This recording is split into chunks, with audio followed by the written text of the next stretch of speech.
One of the hardest things for me in life as a child was fitting in. And I always felt that I had to be better than everyone just to be equal, or the being teased or made fun of or laughed at. That's really, really hard for anybody. And when you look so much different, it makes it even harder. So that acceptance of me was huge growing up, being able to look in the mirror and actually liking what I saw. So these dolls or me going out and speaking with kids is just the most dear thing to my heart, because I want them to love themselves and just the way they are, with their scars or whatever. So you have a book here. Is this an autobiography about your life, your experience? Yeah, my book is Thank My Lucky Scars. I wrote a book years ago called God Didn't Make Me a Woman because I had enough problems. But it's just designed to help. Yeah, it's just my story. Mm-hmm. Have you, can you walk me through some of the things you've been through as far as, from childhood? I understand you've had a lot of medical procedures, correct? A lot of surgeries. My parents taught me since the day I was born that I was given life. Not a good life or bad life, that was going to be up to me. They also taught me to look for the good in everything and to focus on what I can do.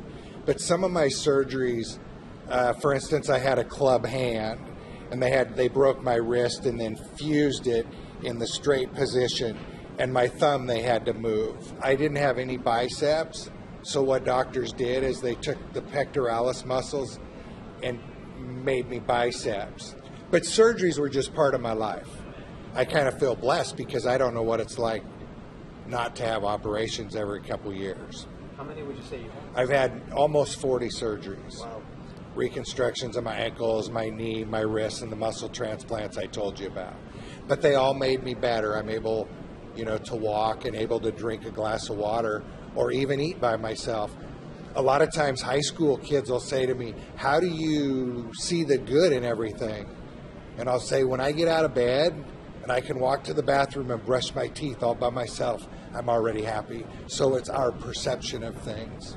Other things maybe you've been through in childhood, any significant accidents or anything like that? Yes, other than having all my surgeries from birth defects, as an adult, once I was working at a donut shop and I fell into a 400-degree fryer. And I pulled out my arms and I was in shock. I didn't know what to do. And I saw a bin full of powdered sugar. So I ran and plunged my arms into the powdered sugar. And right then a policeman walked through the front door of the donut shop. And I turned around and powdered sugar everywhere. And he says, hey, I'll take those 2 bear claws right now. Is that funny? But I also was almost killed by a drunk driver. When was that? In the 80s. I also got beat up and had to have neck surgery where they had to put a bone from my hip into my neck. So I had a lot of other things happen in my life other than my birth defects. When you got beat up, was that an attack or what? Yeah, I was working with some children and 4 or 5 of them just got mad at me. And being weak, I was more vulnerable. But I also learned that having anger and resentment, that forgiveness was only going to help myself. It wasn't going to hurt anybody to have anger toward them.